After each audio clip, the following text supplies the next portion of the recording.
சிறகடிக்க ஆசை சீரியலோட upcoming episode என்னென்னு பார்க்கலாம். மீனாவும் முத்துவும் ரொம்ப சந்தோஷமாக இருக்காங்க. விஜயா நம்ம பேச்சை கேட்டு இங்கே சந்திரா வீட்டுக்கு வந்துட்டாங்க. இனி விஜயாத்தைய ரொம்ப நல்லா பார்த்துக்கணும் அப்படின்னு மீனா சந்தோஷமாக முத்துக்கிட்ட சொல்கிறாங்க. உடனே முத்து சொல்கிறாங்க, என் அம்மாவை பற்றி உனக்கு ரொம்ப நல்லா தெரியும். நம்ம இப்போ கிளாஸுக்கு போகிறோம் படிக்கிறோன்னு தெரிஞ்ச உடனே எங்கள் அம்மா எப்படியும் மனோஜ் மாதிரி நம்மளால் முன்னேற முடியாது, இந்த மீனா இப்போ படித்து என்ன செய்ய போகிறா அப்படின்னு கேள்வி கேட்க ஆரம்பிச்சிட்டாங்க. அதனால் என் அம்மா பேசுகிறத நீ பெருசாக யோசிக்க வேண்டாம். நீ எப்பயும் போல் உன்னுடைய வேலையை கவனமாக பாரு மீனா. என் அம்மா பேசுகிறத நினச்சி நீ மனசு வேதனைப்படக்கூடாது. என் அம்மா இப்படி நம்ம வீட்டில் வந்து தங்குவாங்கன்னு நானே நினைக்கல. இருந்தாலும் அத்தை வந்து என் அம்மாவை நல்லா தான் பார்த்துக்கிறாங்க. என் அம்மா தான் நம்மளை எப்பயுமே புரிஞ்சிக்க மாட்டாங்க. மனோஜுக்கு மட்டும்தான் எப்பயுமே சப்போர்ட் பண்ணணும் அப்படின்னு நினைப்பாங்க. அதனால் நீ தான் வந்து ரொம்ப கவனமாக இருக்கணும். அதே மாதிரி நம்ம வேலையை சரியாக செய்யணும். இங்கே அம்மா இப்படிலாம் பேசுகிறாங்கன்னு மனசு வேதனைப்படக்கூடாது அப்படின்னு சொல்லும்போது, விஜயாத்தையை பற்றி எனக்கு தெரியாதா? அவங்க என்ன இன்றைக்கி தான் இப்படி பேசுகிறாங்களா? இல்லையே, எப்பயுமே ஏதாவது ஒரு காரணம் சொல்லுவாங்க. நான் நல்லா சமைச்சு கொடுத்தாலும் சாப்பாடு அவ்வளோ ருசியாக இல்லையேன்னு கேள்வி கேட்பாங்க. மனோஜுக்கு பிடிச்ச சாப்பாடை தான் சமைச்சு கொடுக்கணும்னு வீட்டில் என்கிட்ட எவ்வளவோ பிரச்சனை செஞ்சுருக்காங்க. தேவையில்லாமல் பேசி பிரச்சனை செய்வாங்க விஜயாத்தை. அதனால் விஜயாத்தை இப்படி தான் பேசுவாங்கன்னு எனக்கு ரொம்ப நல்லா தெரியும். நான் ரொம்ப யோசிக்க போகிறதில்ல அப்படின்னு சொல்கிறாங்க மீனா. பரவாயில்ல மீனா, என் வீட்டில் உள்ள எல்லாருக்கும் நீ சப்போர்ட் பண்ணுற, எல்லாரையும் அவ்வளோ நல்லா பார்த்துக்கிற, எனக்கு ரொம்ப சந்தோஷமாக இருக்குது மீனா அப்படின்னு சொல்லும்போது, நான் மட்டுமா பார்த்துக்கிறேன், என் அம்மா சீதா சத்யான்னு எல்லாரும் விஜயாத்தை என்ன பேசினாலும் பரவாயில்லன்னு எவ்வளோ பொறுமையாக அமைதியாக இருக்காங்க அப்படின்னு சொல்லும்போது, ஆமாம் மீனா, உன்னை நினச்சா எனக்கு ரொம்ப சந்தோஷமாகவும் இருக்குது அப்படின்னு முத்து வந்து பேசிகிட்ருக்காரு. சரிங்க, நீங்கள் சவாரி கிளம்புங்க. விஜயாத்தையை பற்றி பேசிக்கிட்டே இருந்தால் அப்புறம் நம்ம பேசிக்கிட்டே தான் இருக்கணும். அதனால் நமக்கு நிறைய வேலை இருக்குது. பூக்கடைக்கு வேற போகணும். நிறையா பூ ஆர்டர் கிடச்சிருக்குங்க அப்படின்னு சொல்லும்போது, அப்படியா, நீ பூவெல்லாம் எடுத்து வை. நான் சவாரிக்கு கிளம்பும்போது அந்த பூவெல்லாம் நானே கொடுத்துட்றேன். பூக்கடையில் இருக்க வேலையை வேற பார்க்கணும், அங்கே இங்கேன்னு பூ எடுத்துகிட்டு போகணுன்னு நீ வந்து கஷ்டப்பட வேண்டாம், நான் பார்த்துக்கிறேன்னு சொல்கிறாரு முத்து. நீங்கள் எனக்கு துணையாக இருக்கும்போது நான் எதுக்காக கஷ்டப்பட போகிறேன்? சந்தோஷமாக என் வேலையை பார்க்க போகிறேன், அவ்வளவுதான் அப்படின்னு மீனாவும் பூக்கடைக்கு கிளம்புறாங்க. இங்கே மீனா சந்தோஷமாக இப்படி பூக்கடைக்கு கிளம்புறத விஜயா கவனிக்கிறாங்க. மீனாவும் முத்துவும் என்னதான் பிரச்சனை வந்தாலும் ஒருத்தரை ஒருத்தர் புரிஞ்சுக்கிறாங்க. அவங்க வாழ்க்கையை சந்தோஷமாக பார்த்துக்கிறாங்க. ஆனால் என் பையன் மனோஜோட வாழ்க்கையில் இந்த ரோகிணியால் எவ்வளவோ பிரச்சனை வந்துருச்சு. என்ன செய்கிறது? என் பையன் மனோஜ் மட்டும் இப்போ தனியாக இருந்து கஷ்டப்படுறான். இப்போ தங்குறதுக்கு இடம் இல்லாமல் கடையிலேயே தங்கிக்கிறான். மனோஜோட ஃப்ரெண்டு தான் மனோஜுக்காக சமைச்சு கொடுக்குறாரு. அப்படி மனோஜ் வந்து சரியாக சாப்பிட்றதும் இல்லை. என்ன செய்கிறது? எப்படியோ நான் தங்குறதுக்காக மீனா வீட்டுக்கு வந்துட்டேன். ஆனால் மனோஜ் ரொம்பவே பாவம். என் பேச்சை கேட்டு மனோஜ் வந்து பிஸ்னஸ் ஆரம்பித்தான். இப்போ என் பையன் பெரிய கடைக்கு ஓனராக இருக்கான். ஆனால் ரோகிணியால் சரியாக பிஸ்னஸ் சரியாக செய்ய முடியாமல் கஷ்டப்பட்டதால தான் நிறைய கடன் வாங்கிட்டான். இப்போ பணத்தை திருப்பி தர முடியாமல் கஷ்டப்படுறான். இதில் இந்த மீனாவும் முத்துவும் மட்டும் எப்பயுமே ரொம்ப சந்தோஷமாக பேசுகிறாங்க. அவங்க வாழ்க்கையை சந்தோஷமாக பார்த்துக்கிறாங்க. என்ன பிரச்சனை வந்தாலும் முத்து மீனாவை விட்டு கொடுக்காம எப்பயுமே மீனாவுக்கு ரொம்பவே சப்போர்ட் பண்ணுறான் இந்த முத்து. மீனா வீட்டில் தங்கியிருக்கிறதுனால என்ன செய்கிறது? இதெல்லாம் பார்த்துட்டு அமைதியாக இருக்க வேண்டியதாக இருக்குது. இதே என் வீட்டில் மீனாவும் முத்துவும் சந்தோஷமாக பேசிகிட்டு இருந்தா உடனே மீனா உனக்கு வேறு வேலை இல்லையான்னு கேட்டிருப்பேன். ஆனால் இப்போ பதில் பேச முடியலையே, ஏன்னா மீனா வீட்டில் தங்கியிருக்கேனே. இன்றைக்கி என்ன தான் சமைச்சு வச்சுருக்காங்கன்னு தெரியல அப்படின்னு விஜயா கிச்சனுக்கு வராங்க. சம்மந்தி, உங்களுக்கு என்ன வேணும்? உங்களுக்காக தான் ஸ்வீட்டெல்லாம் செய்கிறேன் அப்படின்னு சொல்லும்போது, நான் என்ன சந்தோஷமாக உங்கள் வீட்டில் வந்து தங்கியிருக்கேன், எதுக்கு எனக்கு ஸ்வீட்டெல்லாம் செய்கிறீங்க அப்படின்னு கேட்குறாங்க விஜயா. உடனே சந்திரா சொல்கிறாங்க, இல்லை சம்மந்தி, எப்பயுமே நீங்கள் எங்கள் வீட்டுக்கு வரமாட்டீங்க. அப்படியே வந்தாலும் ரொம்ப கோபமாக பேசிட்டு ஏதாவது பிரச்சனை செஞ்சுட்டு உடனே கிளம்பிடுவீங்க. ஆனால் இப்போ அப்படி இல்லை. நீங்கள் எங்கள் வீட்டுக்கு வந்ததுக்கப்புறமா ரொம்ப அமைதியாக இருக்கீங்க. நீங்கள் எங்கள் சம்மந்தி, என்ன தான் பேசினாலும் எங்கள் மேலே நீங்கள் கோவப்பட்டாலும் நாங்கள் அமைதியாக தான் இருப்போம். நீங்கள் எங்கள் வீட்டுக்கு வந்திருக்கீங்கன்னு நாங்கள் சந்தோஷப்படுறோம். அதான் ஸ்வீட்டெல்லாம் செஞ்சுருக்கோன்னு சொல்லும்போது, நீங்கள் வேணும்னா சந்தோஷப்படலாம். ஆனால் உங்கள் வீட்டுக்கு வந்ததை நினச்சி நான் வந்து இன்னும் மனசு வேதனைப்படுறேன். நான் என் வீட்டிலே இருந்திருந்தா எனக்கு இப்படி ஒரு நிலைமை வந்திருக்குமா? மனோஜுக்கு உதவி செஞ்சதால என் பையன் மனோஜ் அங்கே கடையில் தங்கியிருக்கான். நான் உங்கள் வீட்டில் வந்து தங்கியிருக்கேன், அவ்வளவுதான். சீக்கிரமாகவே நான் என் வீட்டுக்கு கிளம்பிடுவேன். அதுக்கப்புறம் உங்கள் வீட்டு பக்கமே வரமாட்டேன் அப்படின்னு சொல்கிறாங்க விஜயா. பரவாயில்ல சம்மந்தி, இப்போ நீங்கள் இங்கே தானே இருக்கீங்க. உங்களை நாங்கள் தானே நல்லா பார்த்துக்கணும். உங்களுக்காக தான் என் பூக்கடைக்கு போகாமல் இங்கே உங்களுக்காக சமைச்சு கொடுக்கணுமேன்னு நான் வீட்டிலே இருக்கேன். நீங்கள் எங்களை புரிஞ்சிக்கவும் வேண்டாம், நீங்கள் எங்கள் வீட்டுக்கு வந்ததை நினச்சி மனசு வேதனைப்படவும் வேண்டாம். நீங்கள் நிம்மதியாக இருங்க. ஆனால் நீங்கள் கண்டிப்பாக ஸ்வீட்டெல்லாம் சாப்பிடணும் அப்படின்னு சந்திரா வந்து விஜயா என்னதான் பேசினாலும் விஜயா வந்து எங்களை புரிஞ்சுக்கலனாலும் பரவாயில்ல, அவங்க இங்கே சந்தோஷமாக இருந்தால் போதும்னு சமைச்சு கொடுக்குறாங்க. உடனே விஜயா ஸ்வீட்டெல்லாம் வாங்கிட்டு வராங்க. அண்ணாமலை சொல்கிறாங்க, விஜயா நீ பேசிகிட்டு இருந்ததை நானும் பார்த்தேன். என்ன நீ சம்மந்தி எவ்வளோ பொறுமையாக பேசுகிறாங்க, அவங்க வீட்டுக்கு வந்த சந்தோஷம் கொஞ்சம் கூட இல்லாமல் இப்படிலாம் பேசுகிற. நீ என்ன தான் பேசினாலும் அவங்க மனசு வேதனைப்படுவாங்கன்னு வேணும்னே தானே பேசுகிற. ஆனாலும் உன்னை புரிஞ்சுக்கிட்டு அவங்க உங்ககிட்ட கேள்வி கேட்கல. நீ அவங்க வீட்டில் சந்தோஷமாக இருந்தால் போதும்னு ஸ்வீட்டெல்லாம் செஞ்சு தராங்க. ஆனால் நீ மனோஜை பற்றி யோசிக்கிற, முத்து மீனாவை பற்றி என்னைக்காவது யோசிக்கிறியா? இல்லையே. இங்கே மனோஜ் செஞ்ச இந்த தேவையில்லாத வேலையால் முத்துவும் மீனாவும் ரொம்பவே கஷ்டப்படுறாங்க. முத்து சரியாக வீட்டுக்கு வரதில்ல, சரியாக சாப்பிட்றதில்ல. ஏன்னா சவாரிக்கு போனால் தானே நல்லா சம்பாதிக்க முடியும். அதனால் கிடைக்கிற சவாரிக்கு உடனே கிளம்பி போகணும், சாப்பாடெல்லாம் முக்கியமே இல்லைன்னு கஷ்டப்பட்டு வேலை செய்கிறாங்க, பணத்தை சேர்த்து வைக்கிறாங்க. ஆனால் மனோஜ் நிம்மதியாக கடையில் மனோஜுக்கு சமைச்சு கொடுக்கறதுக்கு மனோஜோட ஃப்ரெண்டு வேற இங்கே எல்லா ஏற்பாடையும் செஞ்சுருக்காரு. மனோஜ் நல்லா சாப்பிட்டுட்டு நிம்மதியாக கடையில் ரெஸ்ட் எடுக்கிறான். நீ மனோஜை பற்றி யோசிக்கிறியா? சம்மந்தி வீட்டில் தங்கியிருக்க, அதனால் சம்மந்திக்கிட்ட கொஞ்சம் பொறுமையாக பேசு. அவங்க நீ என்ன பேசினாலும் அமைதியாக இருக்கிறதுனால இப்படி தேவையில்லாமல் பேசலான்னு யோசிக்காத விஜயா. உனக்காக ஸ்வீட்டெல்லாம் செஞ்சு கொடுத்துருக்காங்க. ஏன்னா நீ அவங்கள நல்லா பார்த்துக்கல. நம்ம வீட்டுக்கு வரும்போதெல்லாம் அவங்கள ஏளனமாக பேசியிருக்க. ஏன் நம்ம வீட்டுக்கு சம்மந்தி வீட்டிலேருந்து யாருமே வரக்கூடாதுன்னு சொல்லியிருக்க. ஆனால் நீ அவங்க வீட்டுக்கு வந்திருக்கிறதுனால அவங்க எல்லாரும் எவ்வளோ சந்தோஷமாக இருக்காங்க பார்த்தியா? இவங்களெல்லாம் பார்த்து நீ மனசு மாறணும், திருந்தணும். நம்ம வீட்டுக்கு மறுபடியும் நீ வரும்போது மீனாவையும் முத்துவையும் ஏற்றுக்கிட்டு மீனா முத்துவை நல்லா பார்த்துக்கணும்.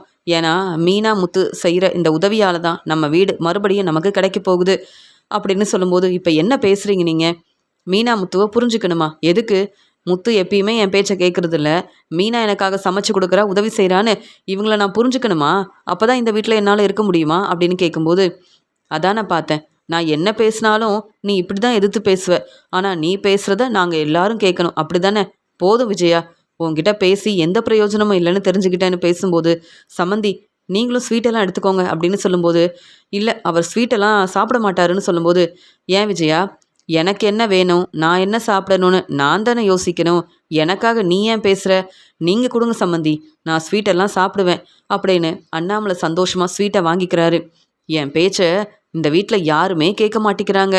என் வீட்டுக்காரர் என் பேச்சை கேட்டாதானே சம்மந்தி வீட்டில் உள்ளவங்க என்னை புரிஞ்சுப்பாங்க அப்படின்னு விஜயா வந்து அண்ணாமலை மேலே ரொம்பவே கோபமாக இருக்காங்க. இங்கே மீனாவும் முத்துவும் ரொம்ப சந்தோஷமாக கிளாஸுக்கு போயிட்டு வந்ததால் அவங்க சொன்ன மாதிரியே வீட்டுக்கு வந்த உடனே படிக்க ஆரம்பிக்கிறாங்க. உடனே இங்கே முத்துவும், மீனா எனக்கு ஒன்றுமே புரியல, நீ தான் சொல்லி கொடுக்கணும் அப்படின்னு சொல்லும்போது, உடனே அங்கே வந்த விஜயா கேட்குறாங்க, என்ன 2 பேரும் வீட்டுக்கு சீக்கிரமாக வந்துட்டீங்க? இப்படி வீட்டுக்கு சீக்கிரமாக வந்துட்டீங்கன்னா உங்கள் வேலையை சரியாக செய்யலையா? அப்புறம் எப்படி என் வீடு மறுபடியும் கிடைக்கும்?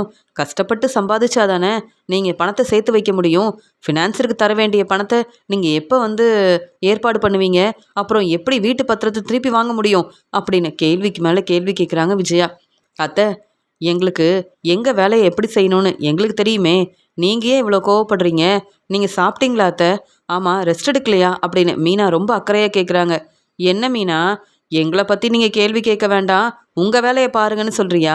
அதனால தான் அக்கறையாக பேசுகிற மாதிரி பேசுகிறியான்னு சொல்லும்போது, உண்மையாகவே உங்கள் மேலே உள்ள அக்கறையில் தான் சாப்பிட்டீங்களா, ரெஸ்ட் எடுக்கலையான்னு கேள்வி கேட்டேன். நீங்கள் எப்பயுமே என்னை புரிஞ்சுக்க மாட்டீங்க, இப்போவா புரிஞ்சுக்க போகிறீங்க அப்படின்னு மீனா கேள்வி கேட்ட உடனே விஜயா சொல்கிறாங்க, போதும் மீனா, இங்கே முத்துவும் சரியாக சவாரிக்கு போகாமல் இவ்வளோ சீக்கிரத்தில் வீட்டுக்கு வந்துட்டான். என்ன முத்து, மீனா பேச்சை கேட்டு நல்லா படிக்கணும்னு நினைக்கிற? அதெல்லாம் இருக்கட்டும். அப்புறம் இங்கேயே தான் நான் தங்கணுமா? நம்ம வீட்டுக்கு போக வேண்டாமா? நீ சவாரிக்கு போனால் தானே சம்பாதிக்க முடியும்.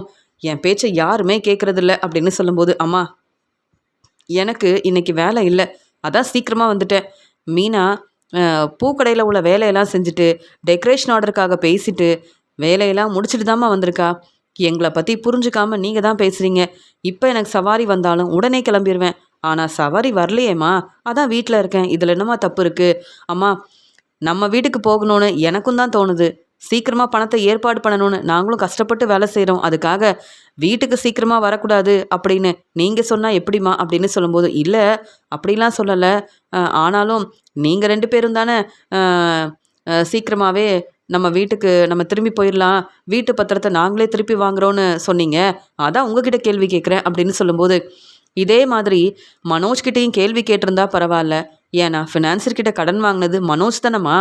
நீங்கள் தானம்மா ஃபினான்சர்கிட்ட பேசி மனோஜுக்கு நிறைய பணம் வாங்கி கொடுத்துருக்கீங்க. நீங்கள் எங்ககிட்ட கேள்வி கேட்டால் என்ன செய்கிறது? இப்படி தேவையில்லாத வேலையை செஞ்சது நீங்களும் மனோஜும். ஆனால் நீங்கள் 2 பேரும் சந்தோஷமாக தான் இருக்கீங்க. ஆனால் நாங்கள் உங்களுக்காக கஷ்டப்பட்டு வேலை செய்யணும். நிம்மதியாக சரியாக சாப்பிட முடியல, சீக்கிரமாக வீட்டுக்கு வர முடியல. உடனே கேள்வி கேட்க ஆரம்பிச்சிருவீங்க. பாத்தியா மீனா, என் அம்மா எப்படிலாம் பேசுகிறாங்க பாரு, மனோஜுக்கு தான் சப்போர்ட் பண்ணுவேன்னு என்னை புரிஞ்சுக்காம எப்போ பார்த்தாலும் பேசுகிறாங்களே அப்படின்னு சொல்லும்போது, இல்லை முத்து, இந்த மீனா இப்போ படித்து என்ன செய்ய போகிறா? இப்போ பூக்கடைக்கு ஓனராக இருக்கா. சிந்தாமணிக்கு கிடைக்க வேண்டிய வாய்ப்பு கிடைச்சிருக்கு, அவ்வளவு தானே. இப்போ படித்து புது பிஸ்னஸ் ஆரம்பித்து என்ன செய்ய போகிறீங்க? ஏற்கனவே மீனா தனக்கு தெரிஞ்ச வேலையை செய்யணும்னு புது பிஸ்னஸ்லாம் ஆரம்பிச்சா. ஆனால் அதுக்கப்புறம் அந்த வேலையை சரியாக செய்யலையே. இப்போ மட்டும் எதுக்கு கிளாஸுக்கு போகணும், படிக்கணும்னு? இதெல்லாம் தேவையில்லாத வேலை தானே.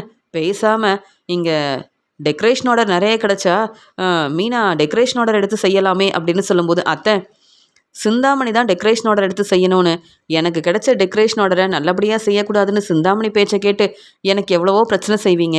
வீட்டில் இருக்க வேலையை நீ பார்த்தா போதும், டெக்கரேஷன் ஆர்டர்லாம் நீ எதுக்கு செய்யணும்? சம்பாதிக்கிற பணத்தை என்கிட்டயா கொடுக்குறேன்னு கேள்வி கேட்பீங்க. இப்போ உங்கள் வீடு உங்களுக்கு கிடைக்கணும்னு உடனே நான் நிறைய வேலை பார்க்கணும், நிறைய டெக்கரேஷன் ஆர்டர் எடுத்து செய்யணும், வீட்டில் ரெஸ்ட் எடுக்கக்கூடாதுன்னு சொல்கிறீங்க. அத்தை, ஏன் இப்படிலாம் பேசுகிறீங்க? எங்கள் வேலையை எப்படி செய்யணும்னு எங்களுக்கு தெரியும். வர வர நீங்கள் எப்போ பார்த்தாலும் கேள்வி கேட்குறீங்க அத்தை. நிம்மதியாக சாப்பிட்டுட்டு ரெஸ்ட் எடுங்க. நம்ம வீடு நமக்கு கிடைக்க தான் போகுது, வீட்டு பத்திரத்தை நாங்கள் திருப்பி வாங்க தான் போகிறோம் அப்படின்னு சொல்லும்போது, என்னது நம்ம வீடா? என்னுடைய வீடு, என் வீட்டில் தான் நீங்கள் எல்லோரும் தங்கியிருந்தீங்க. அதனால் நம்ம வீடுன்னு சொல்ல வேண்டாம் மீனா. என் வீடு எனக்கு திருப்பி கிடைக்கணும். அந்த வீட்டுக்கு ஓனர் நான் தானே அப்படின்னு சொல்லும்போது, அம்மா ஏம்மா இப்படி பேசுகிறீங்க? சிந்தாமணி தான் அந்த வீட்டுக்கு ஓனர் ஆகணும்னு நினச்சி உங்களை ஏமாற்றி வீட்டு பத்திரத்தை ஃபினான்சர்கிட்ட வாங்கி கொடுத்துருக்காங்க. அப்போ சிந்தாமணிக்கிட்ட கேள்வி கேட்க வேண்டியதானே? அமைதியாக இருக்கிறீங்க. ஆனால் இப்போ எங்ககிட்ட இப்படிலாம் பேசுகிறீங்க, கேள்வி கேட்குறீங்க அப்படின்னு சொல்லும்போது, சிந்தாமணிக்கு நான் சப்போர்ட் பண்ணதால தான் இப்போ நல்லா அனுபவிக்கிறேன். சிந்தாமணியை தலையில் தூக்கி வச்சு கொண்டாடினேன். இப்போ என் வீடும் இல்லாமல் இங்கே வந்து தங்கியிருக்கேன். எனக்காக இல்லைனாலும் என் வீடு மறுபடியும் கிடைக்கணும்னு நீங்கள் கஷ்டப்பட்டு வேலை செய்யணும்னு பேசினா உங்களுக்கு நான் பேசுகிறதெல்லாம் புரிய மாட்டேங்குதுல்ல. இப்போ படித்து என்ன செய்ய போகிறீங்கன்னு தெரியல. முத்து சாதாரண கார் டிரைவர் தான். முத்து இப்போ கிளாஸுக்கு போகிறது, படிக்கிறதுன்னு இதெல்லாம் இப்போ தேவையா? கிடைக்கிற வேலையை பார்த்து நல்லபடியாக பணத்தை சேர்த்து வைக்காமல் படித்து நீங்கள் முன்னேற போகிறீங்களா அப்படின்னு கேள்வி கேட்கும்போது, சம்மந்தி, மீனாவும் முத்து தம்பியும் படிக்கணும்னு ஆசைப்பட்டா நீங்கள் ஏன் தேவையில்லாமல் பேசுகிறீங்க அப்படின்னு சந்திரா கேள்வி கேட்குறாங்க. என்ன எல்லாரும் என்கிட்டயே கேள்வி கேட்குறீங்க? இதெல்லாம் சரியில்லையேன்னு சொல்லும்போது, இல்லை, மீனா ஏற்கனவே மீனாவுக்கு படிப்பு மேலே நிறைய ஆர்வம் இருந்தது. என்ன செய்ய, என் குடும்பத்துக்காகவும் என் பசங்களுக்காகவும் மீனா அப்போ நிறைய வேலை செய்ய ஆரம்பிச்சிட்டா. இப்போ ஒரு வாய்ப்பு கிடச்சிருக்குன்னு மீனாவும் முத்து தம்பியும் இந்த வாய்ப்பை நல்லபடியாக பயன்படுத்திக்கணும், பெரிய பிஸ்னஸ் செய்யணும்னு ஆசைப்படுறாங்க. இதில் உங்களுக்கு என்ன பிரச்சனை? ஏன் எப்போ பார்த்தாலும் மீனா கிட்ட கேள்விக்கு மேலே கேள்வி கேட்குறீங்க? மீனா படித்து இப்போ என்ன செய்ய போகிறான்னு கேட்குறீங்களே. ஏன் மீனாவால் முன்னேற முடியாதா? புது பிஸ்னஸ் ஆரம்பித்து என் பொண்ணு மனோஜ் தம்பியை விட பெரிய பிஸ்னஸ் செஞ்சு முன்னேற முடியாதா என்ன? மீனாவுடைய திறமைக்கு மீனா கண்டிப்பாக முன்னேறுவான்னு எங்களுக்கு நம்பிக்கை இருக்குது. நீங்கள் பேசாமல் ரெஸ்ட் எடுங்க. பாவம் மீனா இவ்வளோ நேரம் பூக்கடையில் வேலை செஞ்சுட்டு வீட்டுக்கு வந்த உடனே படிக்கணும்னு ஆர்வமாக படிக்கும்போது நீங்கள் ஏன் இவ்வளோ கேள்வி கேட்குறீங்கன்னு ஒன்றுமே புரியல. நீங்கள் தான் சாப்பிட்டீங்கல்ல, அப்புறம் ஏன் ரொம்ப யோசிக்கிறீங்க? உங்கள் வீடு உங்களுக்கு கிடைக்கணும்னா நீங்கள் அமைதியாக இருக்கணும், பொறுமையாக இருக்கணும். அதை விட்டுட்டு மீனா கிட்ட எப்போ பார்த்தாலும் இப்படி கேள்வி கேட்டுட்டு இருக்காதீங்க. பாவம் மீனா நிம்மதியாக சாப்பிட்டுட்டு ரெஸ்ட் எடுக்கட்டும். நீங்கள் ரெஸ்ட் எடுங்க சம்மந்தி. உங்களுக்குன்னு தனியாக ரூமை கொடுத்துட்டோம். நீங்கள் தான் அந்த ரூமில் தங்குறீங்க. நாங்கள் உங்ககிட்ட சரியாக பேசுகிறதும் இல்லை. ஆனால் என் பொண்ணு மீனாவை எப்போ தான் நீங்கள் புரிஞ்சுப்பீங்க அப்படின்னு சொல்லும்போது, நாளைக்கு மீனா தான் எனக்கு சமைச்சு கொடுக்கணும். நீங்கள் இவ்வளோ பேசுகிறீங்கல்ல, என்னை நீங்கள் பார்த்துக்கவே வேண்டாம். எனக்காக நீங்கள் சமைச்சு கொடுத்தா நான் சாப்பிட மாட்டேன். நீங்கள் வேணும்னா என்னை சம்மந்தியாக ஏற்றுக்கலாம், சம்மந்தின்னு சொல்லி பேசலாம். ஆனால் நீங்கள் என் சம்மந்தியே கிடையாது, நீங்கள் என்கிட்ட பேசவே கூடாது அப்படின்னு ரொம்ப கோபமாக பேசிட்டு ரூமுக்கு போகிறாங்க விஜயா. உடனே மீனா சொல்கிறாங்க, என்னம்மா நீங்கள் எதுக்காகம்மா எனக்காக பேசுகிறீங்கன்னு சொல்லும்போது, வேற உனக்காக நான் தானே பேசி ஆகணும். இப்போ நீ நம்ம வீட்டில் இருக்க மீனா, உன்னுடைய மாமியார் எப்பயுமே இப்படி தான் பேசுவாங்கன்னு தெரியும். இருந்தாலும் நீயும் முன்னேறணும்னு நாங்கள் எல்லாரும் ஆசைப்படுறோம். ஆனால் விஜயாவுக்கு அவங்க வீடு கிடைக்கணும்னு நினைக்கிறாங்க. மனோஜ் இந்த பணத்தை திருப்பி தரக்கூடாதுன்னு யோசிக்கிறாங்க. மனோஜை பற்றி யோசிக்கிறவங்க மீனா உன்னை பற்றியும் முத்து தம்பியை பற்றியும் ஏன் யோசிக்காமல் இருக்கணும்? அதான் அவங்க பேசுகிறதெல்லாம் சரியில்லைன்னு புரிஞ்சுக்கிட்டு அவங்கக்கிட்ட கேள்வி கேட்டேன். மீனாவுக்காகவும் முத்து தம்பிக்காகவும் நான் சப்போர்ட் பண்ணேன். இதில் என்ன தப்பு இருக்குது அப்படின்னு சொல்லிட்டு சந்திரா அங்கேருந்து கிளம்புறாங்க. இங்கே அத்தை சொன்னது சரிதானே, நமக்குன்னு சப்போர்ட் பண்ண யார் இருக்காங்க மீனா? என் அப்பா எனக்காக பேசுவாங்க, அப்புறம் உங்கள் அம்மா பேசுவாங்க, அவ்வளவுதானே. இனி என் அம்மா தேவையில்லாமல் பேசுனா இவங்க எல்லாரும் நமக்காக சப்போர்ட் பண்ணி பேசினா தான் என் அம்மா இனியாவது திருந்துவாங்க. சரி நம்ம படிக்கலாம் அப்படின்னு சொல்லிட்டு முத்துவும் மீனாவும் விஜயா இப்படி தேவையில்லாமல் பேசுகிறாங்க, கேள்விக்கு மேலே கேள்வி கேட்குறாங்க. இதுக்காகவே நல்லபடியாக படித்து முன்னேறணும் அப்படின்னு கிளாஸுக்கு போகிற முத்துவும் மீனாவும் படிக்க ஆரம்பிக்கிறாங்க. இப்படி மீனா கஷ்டப்பட்டு படித்து முன்னேறணும்னு நினைக்கிறத பார்த்து சந்திரா சந்தோஷப்படுறாங்க. ஆனால் விஜயா மீனா மேலேயும் முத்து மேலேயும் ரொம்ப கோவமாக இருக்காங்க. மீனா பேச்சை கேட்டு இவங்க வீட்டுக்கு வந்தா இப்போ சம்மந்தின்னு என்னை கூப்பிடுறது மட்டும் இல்லாமல் என்னை கேள்வி கேட்குறாங்க இந்த சந்திரா. இவங்க வீட்டில் வந்து தங்கியிருக்கவே கூடாது. மீனா படித்து இப்போ என்ன செய்ய போறா? என் பையன் மனோஜ் மாதிரி நல்லா சம்பாதிக்க முடியுமா, இல்லை பெரிய பிஸ்னஸ் ஆரம்பிக்க முடியுமா? முத்துவுக்கும் மீனாவுக்கும் பிஸ்னஸ் எப்படி செய்யணும்னு ஒன்றுமே தெரியாது. இதில் இவங்க படித்து முன்னேறணும்னு ஸ்வேதா வேற சப்போர்ட் பண்ணுறா அப்படின்னு சொல்லிட்டு என் பேச்சை கேட்காம முத்துவும் மீனாவும் படித்து முன்னேறதை நான் பார்க்க தானே போகிறேன். இவங்களுக்கு இது தேவையில்லாத வேலை. என் வீடு எனக்கு கிடைக்கணுன்றதுக்காக இவங்க கஷ்டப்பட்டு வேலை செய்யணும்னு நினைக்கிறேன். ஆனால் இவங்க படித்து முன்னேறணும்னு நினைக்கிறாங்க. எனக்கு இதெல்லாம் கொஞ்சம் கூட பிடிக்கவே இல்லை. அதனால் நாளையிலேருந்து மீனா கிளாஸுக்கு போகக்கூடாது, மீனாவும் முத்துவும் படிக்கக்கூடாது. அதுக்காக ஏதாவது செய்யணுமே. மீனா எப்போ கிளாஸுக்கு கிளம்புறாளோ அப்போ தான் மீனா கிட்ட எனக்கு ரொம்ப முடியல, என்னை பக்கத்துல இருந்து நீ தான் மீனா பார்த்துக்கணும் அப்படின்னு தினமும் மீனாவுக்கு ஏதாவது ஒரு வேலை சொல்லிக்கிட்டே இருக்கணும். கிளாஸுக்கு போனால் தானே மீனாவால் படிக்க முடியும். வீட்டில் இருக்கிற வேலையை செஞ்சால் அப்புறம் மீனா என் பேச்சு தானே கேட்கணும். அதனால் மீனா வந்து பூக்கடைக்கு போனால் மட்டும் போதும். கிடைக்கிற வேலையை நல்லபடியாக செஞ்சு பணத்தை சேர்த்து வச்சா மட்டும் போதும். ஆனால் கிளாஸுக்கு போய் படிக்கிறதுலாம் மீனாவுக்கு தேவையில்லாத வேலை. அதனால் மீனா கிட்ட நாளைக்கு நான் பேசிக்கிறேன் அப்படின்னு விஜயா இப்படிலாம் யோசிக்கிறாங்க. மனோஜோட கடைக்கு ரோகிணி வராங்க. ஆனால் ரோகிணி யோசிக்கிறாங்க, மனோஜோட கடையில் தான் விஜயா இருக்காங்களான்னு தெரியலையே. மனோஜுக்கு ஃபோன் பண்ணால் மனோஜ் என்கிட்ட பேசவே இல்லை. ஆனால் மனோஜை பார்க்கணுன்னு நினச்சேன், அதான் கடைக்கு வந்துட்டேன். ஆனால் விஜயா இருந்தாங்கன்னா என்னை பார்த்தாங்கன்னா ரொம்ப கோவப்படுவாங்களே, என்ன செய்கிறது அப்படின்னு யோசிக்கிறாங்க ரோகிணி. அந்த சமயம் மனோஜோட ஃப்ரெண்ட் அங்கே வராரு. என்ன ரோகிணி, என்ன கடைக்கு வர வேண்டியதானே, ஏன் இங்கேயே நிற்கிறீங்கன்னு சொல்லும்போது, இல்லை மனோஜோட அம்மா விஜயா இங்கே தான் இருக்காங்களா, அவங்க இங்கே தான் தங்கியிருக்காங்களா, இல்லை விஜயா கடையில் இருந்தா நான் வரமாட்டேன் அப்படின்னு சொல்கிறாங்க. பரவாயில்லையே, மனோஜை பார்க்க வந்தீங்க, ஆனால் விஜயா இருக்காங்கன்னு நினச்சிக்கிட்டு ரொம்ப பதட்டமாக இருக்கீங்களா? உங்கள் மாமியார் விஜயா மீனா வீட்டுக்கு போயிட்டாங்க, கவலைப்படாமல் நீங்கள் மனோஜ் கிட்ட வந்து பேசுங்க அப்படின்னு சொல்லும்போது, அப்படியா, மனோஜுக்கு ஃபோன் பண்ணேன், மனோஜ் என்கிட்ட பேசவே இல்லையே. இந்த உண்மையை முன்னாடியே சொல்லியிருந்தா நான் சீக்கிரமாக வந்திருப்பேன். மனோஜோட கடையில் தான் விஜயாத்தை தங்கியிருக்காங்கன்னு நினச்சிட்டு தான் என்ன செய்யன்னு தெரியாமல் யோசித்தேன். நல்ல வேலை இந்த உண்மையை நீங்களாவது சொன்னீங்களே, இப்போவே மனோஜை பார்க்க வரேன் அப்படின்னு மனோஜோட கடைக்கு வராங்க ரோகிணி. மனோஜ் வந்து தன்னுடைய வேலையை பார்த்துட்டு இருக்காரு. ஏற்கனவே அம்மா சொல்லியிருக்காங்க நம்ம வேலையை ரொம்ப பொறுப்பாக பார்க்கணும்னு. இப்போ ரோகிணி கிட்ட பேசிட்டு இருந்தா அதுக்கப்புறம் நம்ம வேலையை சரியாக செய்யவே முடியாது அப்படின்னு, அதனால தான் ரோகிணி ஃபோன் பண்ணாலும் பேசாமல் இருக்கேன்னு மனோஜ் யோசிக்கிறாரு. இங்கே ரோகிணி சந்தோஷமாக வராங்க. மனோஜ் அப்படின்னு கூப்பிடுறாங்க. ரோகிணி நீ வந்துட்டியா அப்படின்னு சொல்லும்போது, என்ன மனோஜ் ஃபோன் பண்ணால் பேச மாட்டேங்கிற, அதான் விஜயாத்த கடையில் இல்லைல்ல, மீனா வீட்டுக்கு அனுப்பிட்டியா அப்படின்னு சொல்லும்போது, ஆமாம் ரோகிணி, அப்போ தானே கடையில் இருக்க வேலையை பார்க்க முடியும். கடைக்கு நிறைய கஸ்டமர் வரணும்ல, அப்போ தானே நல்லா சம்பாதிக்க முடியும். கடையில் இருக்க வேலையை பார்க்காம என் அம்மாவை பார்த்துக்கணுன்னு என் அம்மாவை கடையில் தங்க வச்சா எந்த வேலையும் என்னால் சரியாக செய்ய முடியாதுன்னு என் அப்பா புரிஞ்சுக்கிட்டு இங்கே மீனா முத்து வீட்டுக்கு வந்து என் அம்மாவை கூப்பிட்டு போயிட்டாங்க. இப்போ மீனா வீட்டில் தான் என் அம்மா தங்கியிருக்காங்கன்னு சொல்லும்போது ரொம்ப சந்தோஷமாக இருக்குது மனோஜ்.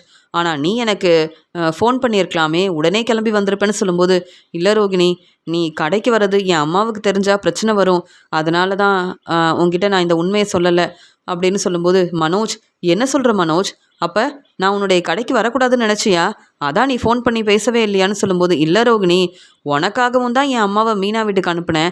நீ என்னை பார்க்க வரும்போது என் அம்மா இருந்தாங்கன்னா தேவையில்லாமல் பிரச்சனை வரும், நீயும் மனசு வேதனைப்படுவ, என் அம்மா உன்னை புரிஞ்சுக்கணும்ல, அதனால தான் கொஞ்ச நாள் என் அம்மா மீனா வீட்டில் இருக்கட்டும்னு நான் தான் அனுப்பி வச்சேன். எனக்கு என்னுடைய வேலையவும் பார்க்கணும், அதே மாதிரி எனக்கு உதவி செய்கிற உங்ககிட்டயே நான் பேசணும்ல ரோகிணி அப்படின்னு சொல்லும்போது, பரவாயில்ல மனோஜ், நீ வந்து எனக்காகலாம் பேசுகிறியா, எனக்காக விஜயாத்தைய மீனா வீட்டுக்கு அனுப்புனியா, எவ்வளோ சந்தோஷமாக இருக்குது அப்படின்னு சொல்லும்போது, சரி ரோகிணி, நீ பேசிட்டு சீக்கிரமாக இங்கேருந்து கிளம்பு. ஏன்னா என் அம்மா என்னை பார்க்க எப்போ வேணாலும் என் கடைக்கு வரலாம். என் அப்பா, முத்து, மீனான்னு யார் வேணாலும் என் கடைக்கு வரலாம். அப்புறம் நீ என் கடையில் இருக்கிறத பார்த்துட்டாங்கன்னா அவ்வளவுதான், தேவையில்லாமல் பிரச்சனை வரும். நீ இப்போ வருவேன்னு நான் யோசிக்கவே இல்லை. எனக்கு நிறைய வேலை இருக்கு ரோகிணி, அப்புறமா பேசலாமே, நீ கிளம்புறியா அப்படின்னு சொல்கிறாரு மனோஜ். வர வர உங்கள் அம்மா பேச்சை ரொம்ப கேட்குற, என்னை புரிஞ்சிக்கவே மாட்டிக்கிற. சரி மனோஜ், நான் கிளம்புறேன். மனோஜ், நான் புதுசாக பார்லர் ஆரம்பிக்கலான்னு நினைக்கிறேன் அப்படின்னு சொல்லும்போது, உன்கிட்ட அவ்வளோ பணம் இருக்கா? இல்லை புதுசாக பிஸ்னஸ் ஆரம்பிக்க போறியே அதான் கேட்டேன் அப்படின்னு சொல்லும்போது, மனோஜ், நான் உனக்கு நிறைய உதவி செஞ்சுருக்கேன். அதே மாதிரி நீ மட்டும் எனக்கு உதவி செஞ்சனா நான் புதுசாக பிஸ்னஸ் ஆரம்பிக்க முடியும். நீ உதவி செய்வல அப்படின்னு கேட்கும்போது, என்ன ரோகிணி என் நிலமை புரியாமல் பேசிகிட்டு இருக்க? இப்போ இதை பற்றி பேசுகிறதுக்காக தான் வந்தியா? இல்லை எதுக்காக சொல்கிறேன்னா, இப்போ நானே ஃபினான்சர்கிட்ட நிறைய கடன் வாங்கியிருக்கேன். அந்த பணத்தை திருப்பி தர முடியாமல் என் வீட்டில் உள்ள எல்லாரும் மீனா வீட்டில் தங்கியிருக்காங்க. உனக்கு தான் தெரியுமே, இதன் மூலமாக மீனா முத்துவுக்கு நல்ல பேர் கிடைக்கும். ஆனால் மீனா பூக்கடைக்கு ஓனராக இருக்காங்க. முத்துவும் சாதாரண கார் டிரைவர் தான். அவங்களால இவ்வளோ பணத்தை எப்படி ஏற்பாடு பண்ண முடியும்னு எனக்கு தெரியல. அதனால் என் அம்மாவும் அப்பாவும் எப்படியாவது மனோஜும் இந்த பணத்தை ஏற்பாடு பண்ணணும்னு சொல்கிறாங்க. ஏற்கனவே என்னால் தான் பிரச்சனை வருதுன்னு என் அப்பாவோட பணம், சொத்து எல்லாத்தையும் முத்துவுக்கும் மீனாவுக்கும் தான் கொடுப்பாங்கன்னு நினைக்கிறேன். என்னை என் அப்பா கண்டுக்கவே மாட்டிக்கிறாரு. இன்னும் என் அப்பா என் மேலே ரொம்ப கோபமாக இருக்காரு. இதில் நான் வேற உனக்கு உதவி செய்யணுமா? நீ இப்போ பிஸ்னஸ் ஆரம்பிக்க வேண்டாம், கொஞ்ச நாள் பொறுமையாரு அப்படின்னு சொல்லும்போது, இல்லை விஜயாத்தைக்கு பணம் தான் முக்கியம். ஏற்கனவே நான் சம்பாதிச்ச பணத்தை விஜயாத்தைக்கிட்ட தானே கொடுத்தேன். இப்போ நான் எங்கேயும் வேலைக்கு போகாமல் இருந்தால் விஜயாத்தை என்னை புரிஞ்சிக்க மாட்டாங்க. உன்ன மாதிரியே நானும் பெரிய பிஸ்னஸ் செஞ்சேன்னா கண்டிப்பாக விஜயாத்தை என்னை மருமகளாக ஏற்றுக்கிறதுக்கு நிறைய வாய்ப்பு இருக்குது. உனக்கு ஒரு நல்ல வாழ்க்கையை அமைச்சு கொடுக்கணும்னு விஜயாத்தை நினைக்கிறாங்க. ஆனால் என்னை மருமகளாக அவங்க ஏற்றுக்கணுன்னா கண்டிப்பாக நானும் புதுசாக பார்லர் ஆரம்பிக்கணும். விஜயாத்தைக்கு இந்த உண்மையெல்லாம் தெரிஞ்சால் விஜயாத்தை சந்தோஷப்படுவாங்க. நான் சம்பாதிக்கிற பணத்தை விஜயாத்துக்கிட்ட தான் தரப்போகிறேன்னு சொன்னால் விஜயாத்தை என்னை மருமகளாக ஏற்றுப்பாங்க. அதுக்காகவே சீக்கிரமாக நான் புதுசாக பிஸ்னஸ் ஆரம்பிக்கணும், பார்லர் ஆரம்பிக்கணும்னு நினைக்கிறேன். மனோஜ், தேவையில்லாமல் ஏதாவது காரணம் சொல்லாமல் எனக்கு நீ தான் உதவி செய்யணும். நான் உன்கிட்ட இந்த உண்மையை சொல்கிறதுக்காக தான் வந்திருக்கேன் அப்படின்னு சொல்லும்போது, என்ன ரோகிணி இப்படிலாம் பேசுகிற? இப்போ என்கிட்ட கொஞ்சம் கூட பணமே இல்லையே. பணம் இருந்திருந்தா நாங்கள் எதுக்கு மீனா வீட்டில் தங்க போகிறோம்? என் அம்மா ஏற்கனவே மீனா வீட்டுக்கு நான் போகவே மாட்டேன்னு சொன்னாங்க. நான் தான் வேறு வழி இல்லாமல் என் அம்மாவை மீனா வீட்டுக்கு அனுப்புனேன். என் அம்மாவுக்கு என்னால் உதவி செய்ய முடியல, வீட்டு பத்திரத்தை என்னால் திருப்பி வாங்க முடியல. இப்படி நான் கஷ்டப்படுறேன், இதில் உனக்கு வேற உதவி செய்யணுமா? என்ன ரோகிணி, நீ இப்படி பேசுவேன்னு நான் எதிர்பார்க்கவே இல்லை. இருந்தாலும் என் மேலே உள்ள நம்பிக்கையில் புதுசாக பிஸ்னஸ் ஆரம்பிக்கணும்னு நினைக்கிறேன். என் அம்மா அப்போ தான் மனசு மாறுவாங்கன்னு நினைக்கிறேன். நீ சொல்கிறதெல்லாம் எனக்கு புரியுது. ஆனால் இப்போ என்கிட்ட பணம் இல்லை. என்னால் முடிஞ்ச அளவு உனக்கு உதவி செய்ய பார்க்குறேன். பணத்தை ஏற்பாடு பண்ணிட்டு வேணா சொல்கிறேன். ஆனாலும் நீயும் பிஸ்னஸ் ஆரம்பிக்கிறதுக்கு உன்னுடைய ஃப்ரெண்டுக்கிட்ட கேட்டு பணத்தை ஏற்பாடு பண்ணலாமே அப்படின்னு சொல்கிறாங்க மனோஜ். உடனே ரோகிணி சொல்கிறாங்க, என் ஃப்ரெண்டு வித்யாவுக்கு ஃபோன் பண்ணேன். இங்கே வித்யா என்கிட்ட பேச மாட்டேங்கிறா. மகேஸ்வரிக்கு ஃபோன் பண்ணேன், மகேஸ்வரியும் என்கிட்ட பேச மாட்டேங்கிறா. அப்படி இருக்கும்போது யாருமே எனக்கு உதவி செய்ய மாட்டாங்கன்னு எனக்கு தெரியும். நீ தான் மனோஜ் எனக்கு உதவி செய்யணும் அப்படின்னு சொல்கிறாங்க ரோகிணி. சரி ரோகிணி, நீயும் எனக்கு எவ்வளவோ உதவி செஞ்சுருக்க, அதனால் நானும் கண்டிப்பாக உனக்கு உதவி செய்வேன். சரி இப்போ நீ கிளம்பு அப்படின்னு சொல்லும்போது, சரி மனோஜ், நான் பிஸ்னஸ் ஆரம்பிக்கணும், நீ சீக்கிரமாக பணத்தை ஏற்பாடு பண்ணு, அப்போ தான் விஜயாத்தை மனசு மாறுவாங்க. நான் சொல்கிறது புரியுதில்ல? நம்ம வாழ்க்கையை சந்தோஷமாக பார்த்துக்கணுன்னா நான் கண்டிப்பாக புது பிஸ்னஸ் ஆரம்பிக்கணும் மனோஜ் அப்படின்னு ரோகிணி பேசிட்டு அங்கேருந்து கிளம்புறாங்க. உடனே மனோஜ் யோசிக்கிறாரு. ஒரு பக்கம் என் அப்பா என் மேலே ரொம்ப கோபமாக இருக்காரு. எங்கள் வீடு மறுபடியும் கிடைக்கணும்னு என் அம்மா ஆசைப்படுறாங்க. ஆனால் ரோகிணி இப்போ புதுசாக பிஸ்னஸ் ஆரம்பிக்கணும்னு வேற ரோகிணி நினைக்கிறா. ஆனால் எப்படி என்னால் உதவி செய்ய முடியும்னு ஒன்றுமே புரியல அப்படின்னு யோசிக்கிறாரு மனோஜ். அந்த சமயம் மனோஜோட ஃப்ரெண்டு வராரு. என்னப்பா மனோஜ், ரோகிணி பேசிட்டு உடனே கிளம்பிட்டாங்க அப்படின்னு சொல்லும்போது, ஆமாம் ரோகிணி இப்போ வருவாங்கன்னு நினைக்கல. ஆனால் ரோகிணி புதுசாக பிஸ்னஸ் ஆரம்பிக்க போகிறாங்களாம், நான் தான் உதவி செய்யணுமா அப்படின்னு சொல்லும்போது, என்னப்பா உன்னுடைய நிலைமை புரிஞ்சுக்கிட்டு ரோகிணி இப்படி பேசுகிறாங்க? அப்படி உங்ககிட்ட பணம் இருந்தால் சீக்கிரமாகவே உங்கள் வீட்டுக்கு நீங்கள் போயிடலாமே, இதெல்லாம் ரோகிணிகிட்ட பேச வேண்டியதானு சொல்லும்போது, ரோகிணி எங்கே என் பேச்சை கேட்குறா? கண்டிப்பாக பிஸ்னஸ் ஆரம்பிக்கணும், அப்போ தான் என் வீட்டுக்கு மறுபடியும் மருமகளாக வர முடியும்னு ரோகிணி நினைக்கிறா. என்ன செய்ய போகிறேன்னு தெரியல. கடையில் இருக்க வேலையை பாருங்க அப்படின்னு சொல்லும்போது, சரிப்பா நான் கடையில் இருக்க வேலையை பார்க்குறேன், அதே மாதிரி சரியாக எங்களுக்கு சம்பளத்தையும் கொடுத்துருப்பா அப்படின்னு சொல்லிட்டு போகிறாரு மனோஜோட ஃப்ரெண்டு. மனோஜ் யோசிக்கிறாரு, எப்போ பார்த்தாலும் நான் சொல்கிற வேலையை இவங்க யாரும் சரியாக செய்யவே மாட்டேங்கிறாங்க. என்கிட்டயே என் ஃப்ரெண்டு கேள்வி கேட்குறாரு. என் கடையில் தான் வேலை பார்க்குறாரு என் ஃப்ரெண்டு, ஆனால் என் பேச்சை கேட்க மாட்டாங்க அப்படின்னு மனோஜ் யோசிக்கிறாரு. மீனா எப்பயும் போல் டெக்கரேஷன் ஆர்டருக்காக தேவையான பொருள் எல்லாத்தையும் இங்கே சந்திராவோட வீட்டுக்கு வாங்கிட்டு வராங்க. மீனா படிக்கிறது மட்டும் இல்லாமல் டெக்கரேஷன் ஆர்டருக்கும் என்னென்ன செய்யணும்னு ஒவ்வொரு வேலையவும் ரொம்ப கவனமாக பார்த்துக்கிறாங்க. இது எல்லாத்தையும் பார்த்துட்ருக்க அண்ணாமலை ரொம்ப சந்தோஷப்படுறாரு. பாத்தியா விஜயா, மீனாவுக்கு எவ்வளோ திறமை இருக்குன்னு இப்போவாது பார்த்து புரிஞ்சுக்கோ. ஒரு பக்கம் படிக்கணும், இன்னொரு பக்கம் வேலையை செய்யணும்னு வீட்டில் இருக்க வேலையை எவ்வளோ கவனமாக பார்த்துக்கிறா. இங்கே வந்து நம்ம மருமக மீனா, மீனாவை என்னைக்காவது புரிஞ்சுக்கிட்டு மீனாவை பாராட்டி பேசியிருக்கியா அப்படின்னு சொல்லும்போது, எதுக்கு மீனாவை பாராட்டணும்? என் பையன் மனோஜ் மாதிரி மீனாவால் புதுசாக பிஸ்னஸ் ஆரம்பிக்கவும் முடியாது, மனோஜ் மாதிரி சம்பாதிக்கவும் முடியாது அப்படின்னு பேசிட்டு இருக்காங்க இங்கே விஜயா. ஆமாம், மனோஜ் மாதிரி முத்துவும் மீனாவும் நிறைய கடன் வாங்க மாட்டாங்க. முத்து மீனாவால் நமக்கு பிரச்சனை வரல, ஆனால் மனோஜால் நிறைய பிரச்சனை வருது. பிரச்சனையை சமாளிக்க முடியாமல் நம்ம வீடும் இல்லாமல் இங்கே வந்து தங்கியிருக்கோம். இப்போவும் மனோஜை விட்டு கொடுக்காம பேசுகிற, ஏன் விஜயா இப்படிலாம் செய்கிற அப்படின்னு அண்ணாமலை கேள்வி கேட்கும்போது அமைதியாக இருக்காங்க விஜயா. இங்கே மீனா டெக்கரேஷன் ஆர்டருக்காக எல்லா வேலையும் செஞ்சுட்டு மறுபடியும் படிக்க ஆரம்பிக்கிறாங்க. இதெல்லாம் பார்த்துட்டு இருக்க விஜயாவுக்கு கொஞ்சம் கூட பிடிக்கவே இல்லை. மீனா கிட்ட எவ்வளவோ சொன்னேன், நீ படிக்க வேண்டாம், உன்னுடைய வேலையை மட்டும் கவனமாக பார்த்துக்கிட்டா போதும், ஏன்னா அப்போ தான் நம்ம வீடு மறுபடியும் கிடைக்கும், அப்போ தான் என் வீட்டுக்கு நான் போக முடியும்னு எவ்வளவோ பேசியிருக்கேன். இந்த மீனா என் பேச்சை கேட்காம என்ன படிச்சுக்கிட்டே இருக்கா, ரொம்ப நேரம் படிக்கிறா, அப்புறம் இப்படி படிச்சுட்டு இருந்தா சரியாக ரெஸ்ட் எடுக்காம அப்புறம் பூக்கடையில் இருக்கிற வேலையை எப்படி பார்த்துக்க முடியும்? டெக்கரேஷன் ஆர்டருக்காக போகணுமே.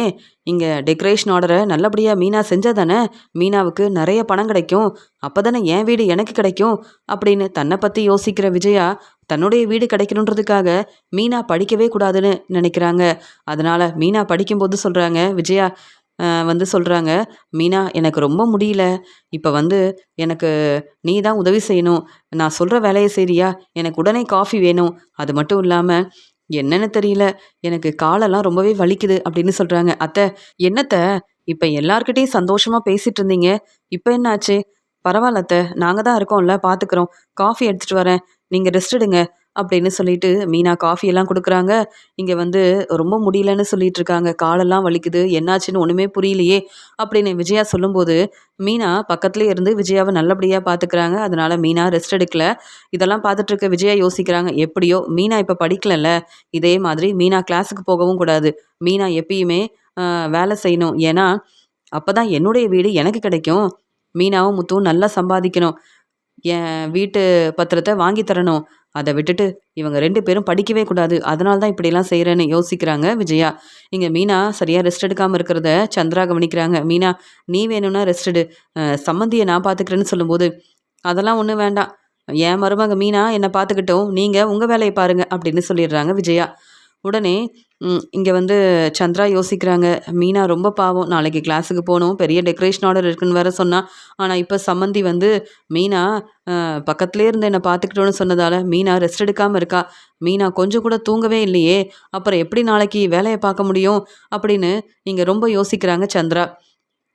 அடுத்த நாள் இங்கே மீனா கிட்ட சொல்கிறாங்க சந்திரா, நீ கொஞ்ச நேரம் ரெஸ்ட் எடு, நான் வந்து சமையல் வேலையெல்லாம் பார்த்துக்கிறேன், சம்மந்திக்கு என்ன வேணும்னு கேட்டு நானே சமைச்சு கொடுக்குறேன், எல்லா வேலையும் நான் தான் பார்த்துப்பேன்னு சொன்னா அப்புறம் பூக்கடைக்கு எப்படி போக முடியும், நீ கிளாஸுக்கு வேற போகணும், நீ முதல்ல ரெஸ்ட் எடு, நான் பார்த்துக்கிறேன்னு சொல்கிறாங்க. சந்திரா இப்படி சொன்ன உடனே விஜயாவுக்கு ரொம்ப கோவம் வருது. என்ன சம்மந்தி, என்ன நீங்கள் எதுக்கு பார்த்துக்கணும், மீனாவை நம்பி தான் உங்கள் வீட்டுக்கு வந்திருக்கேன், நீங்கள் எனக்கு சமைச்சு கொடுக்க வேண்டாம், ஏற்கனவே நான் ரொம்ப முடியாமல் இருக்கேன், இப்போ என்ன மீனா தூங்கணும்னு நினைக்கிறீங்களா, மீனா ரெஸ்ட் எடுக்கணும், மீனா கிளாஸுக்கு போகணும்னு நினைக்கிறீங்களா, கிளாஸுக்கு போனால் மட்டும் மீனா நல்லா படித்து இங்கே புது பிஸ்னஸ் ஆரம்பிப்பான்னு நினைக்கிறீங்களா, அதெல்லாம் நடக்க போகிறதே இல்லை, மீனா எப்பயும் போல் வந்து வீட்டில் இருக்க வேலையெல்லாம் செஞ்சுட்டு பூக்கடைக்கு போகட்டும், அது மட்டும் இல்லாமல் மீனா இன்னைக்கு வந்து கிளாஸுக்கெலாம் போக வேண்டாம் அப்படின்னு சொல்லும்போது, என்ன சம்மந்தி இப்படிலாம் பேசுகிறீங்க, மீனா தன்னுடைய திறமையால் முன்னேறணும்னு நினைக்கிறா, அதே மாதிரி நல்லா படித்து முன்னேறணும்னு நினைக்கிறா, இதில் உங்களுக்கு என்ன பிரச்சனை, மீனா எப்பயுமே உங்கள் பேச்சை கேட்கணும், நீங்கள் சொல்கிறதெல்லாம் சரிதான், ஆனால் உங்கள் பையன் மனோஜே உங்கள் பேச்சை கேட்குறதில்ல, ஆனால் மீனா நீங்கள் சொல்கிற எல்லா வேலையும் செய்யணும்னு இப்படிலாம் பேசுகிறீங்களே, இதெல்லாம் சரியானு கேட்கும்போது, நான் தான் சொல்கிறேன்ல, மீனா இன்னைக்கு கிளாஸுக்கு போக வேண்டாம், இன்னைக்கு மட்டும் இல்லை, என்றைக்குமே மீனா கிளாஸுக்கு போய் படிக்க வேண்டாம், மீனா இங்கே பூக்கடையில் இருக்கிற வேலையை மட்டும் பார்க்கட்டும், இங்கே டெக்கரேஷன் ஆர்டரை பார்த்துக்கட்டும், அவ்வளவுதான். மீனா, நீ ஏன் மருமக, நீ மறுபடியும் என் பேச்சை கேட்டாதான் நம்ம வீட்டுக்கு வர முடியும், இல்லை உங்கள் அம்மா வீட்டிலேயே தான் இருக்கணும், என் பேச்சை கேட்க போறியா இல்லை உங்கள் அம்மா சந்திரா பேச்சை கேட்க போறியான்னு சொல்லும்போது, அத்தை நீங்கள் எனக்கு ரொம்ப முக்கியம். அதே மாதிரி எங்கள் அம்மா பேச்சையும் நான் கேட்பேன். இப்போ என்ன செய்யணும்னு நினைக்கிறீங்கன்னு சொல்லும்போது, கிச்சனில் இருக்க வேலையெல்லாம் செஞ்சுட்டு எனக்காக இன்னைக்கு என்ன வேணும்னு கேட்டு நீ தான் சமைச்சு கொடுக்கணும். நீ கிளாஸுக்கெலாம் போக வேண்டாம். நீ படித்து மட்டும் என்ன புதுசாக பிஸ்னஸ் ஆரம்பித்து மனோஜ் மாதிரி பெரிய கடைக்கு ஓனர் ஆயிடுவியா? உன்னால் அப்படிலாம் செய்யவே முடியாது. என் பேச்சை கேளு, அதுவே போதும் அப்படின்னு சொல்லி இங்கே விஜயா சொல்கிறாங்க. விஜயா இப்படி பேசுகிறத கேட்டு மீனா ரொம்ப மனசு வேதனைப்படுறாங்க. விஜயாத்தை என்னை புரிஞ்சுக்காம எப்போ பார்த்தாலும் ஏதாவது ஒரு காரணம் சொல்கிறாங்க. நான் தான் என் வேலையை சரியாக செய்கிறேனே, அப்புறம் எதுக்காக நான் படிக்கவே கூடாதுன்னு இப்படி பேசுகிறாங்க அப்படின்னு மீனா மனசு வேதனைப்படுறாங்க. இங்கே மனோஜ் வந்து ஃபோன் பண்ணுறாரு. அம்மா எப்படிம்மா இருக்கீங்க? நீங்கள் சாப்பிட்டீங்களா? கடையில் இருக்க வேலையை நீங்கள் சொன்ன மாதிரியே ரொம்ப பொறுப்பாக அக்கறையை பார்த்துக்கிறேம்மா. நீங்கள் கவலைப்படாமல் இருங்கன்னு சொல்லும்போது, மனோஜ் உனக்கு தெரியுமா, மீனா கிளாஸுக்கு போகிறேன் படிக்க போகிறேன்னு சொன்னான். அப்புறம் மீனாவும் முத்துவும் அவங்க நினைக்கிற மாதிரியே நல்லா படித்து பெரிய பிஸ்னஸ் ஆரம்பிச்சிட்டாங்கன்னா அப்புறம் நம்ம வீட்டில் இருக்க யாரும் உனக்கு தர வேண்டிய மதிப்பு மரியாதையை தரமாட்டாங்கல்ல. அதனால் மீனா இப்போ கிளாஸுக்கு போகவும் வேண்டாம் படிக்கவும் வேண்டாம், என் பேச்சை கேட்டால் மட்டும் போதும்னு இன்றைக்கி வீட்டில் எல்லாரும் முன்னாடியும் பேசிட்டேன். பாவம் மீனா என்ன செய்யன்னு தெரியாமல் அமைதியாக இருக்கா. நீ பூக்கடையில் இருக்கிற வேலையை பார்த்தா மட்டும் போதும், சீக்கிரமாக நல்ல டெக்கரேஷன் ஆர்டர்லாம் செஞ்சு சம்பாதிக்கிற வழியை பாரு, அப்போ தான் என் வீடு மறுபடியும் எனக்கு கிடைக்கும்னு எல்லாரும் முன்னாடி பேசினதால மீனா பதில் பேசாமல் அமைதியாக இருந்தாங்க.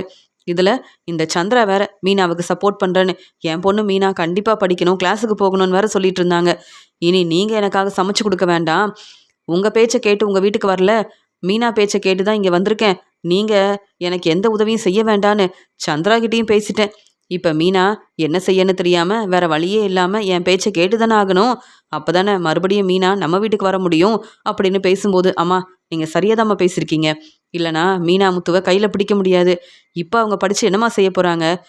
பிஸ்னஸ் ஆரம்பிக்கணும்னு நினச்சாலும் முத்துவும் மீனாவும் கண்டிப்பாக என்ன மாதிரி பெரிய கடைக்கு ஓனராக போகிறதும் இல்லை, அவங்க நல்லா சம்பாதிக்க போகிறதும் இல்லை. எப்படியாவது பணத்தை ஏற்பாடு பண்ணணும், சீக்கிரமாகவே வீட்டு பத்திரத்தை திருப்பி வாங்க சொல்லுங்கம்மா, அதுவே போதும்னு மீனாகிட்டேயும் முத்துக்கிட்டேயும் தெளிவாக பேசிடுங்க.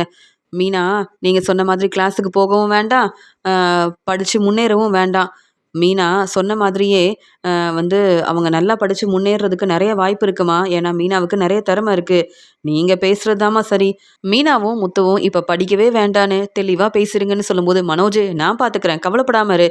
மீனா மட்டும் நல்லா படிச்சிட்டானா அப்புறம் மீனாவை கையில் பிடிக்க முடியாது. மீனா அப்புறம் என் பேச்சை கேட்கவே மாட்டா.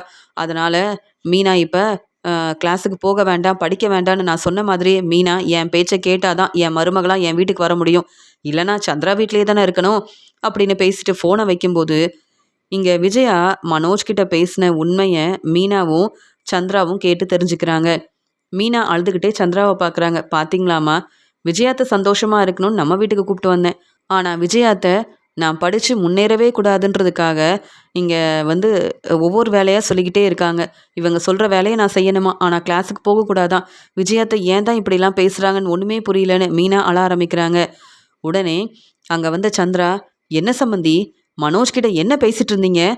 நீங்கள் என்ன இங்கே மீனா எப்பயுமே உங்கள் பேச்சை தான் கேட்கணும்னு நினைக்கிறீங்களா? மீனாவோட அருமை பெருமை தெரியாமல் இன்னும் எதுக்காக மீனாவுக்கு இப்படி பிரச்சனை செய்கிறீங்கன்னு சந்திரா ரொம்ப கோபமாக கேட்கும்போது, என் பையன் மனோஜ் கிட்ட நான் பேசுகிறதெல்லாம் நீங்கள் எதுக்கு கேட்குறீங்க? அது மட்டும் இல்லாமல் உங்கள் வீட்டில் தான் நான் தங்கியிருக்கேன். அதனால் என் பையன் மனோஜ் கிட்ட பேசக்கூடாதா? மீனா என் மருமக தானே, என் பேச்சை கேட்டு தானே ஆகணும். அதனால தான் மீனா கிளாஸுக்கு போக வேண்டான்னு சொன்னேன். மீனா நல்லா படித்து மனோஜ் மாதிரி முன்னேறணும்னு நினச்சா அப்படியே நடக்குமா என்ன? மனோஜ் இப்போ பெரிய கடைக்கு ஓனராக இருக்கான். முத்து மீனாவால் இப்படிலாம் வந்து அவங்க நினச்ச மாதிரி பிஸ்னஸ் ஆரம்பிக்க முடியாது.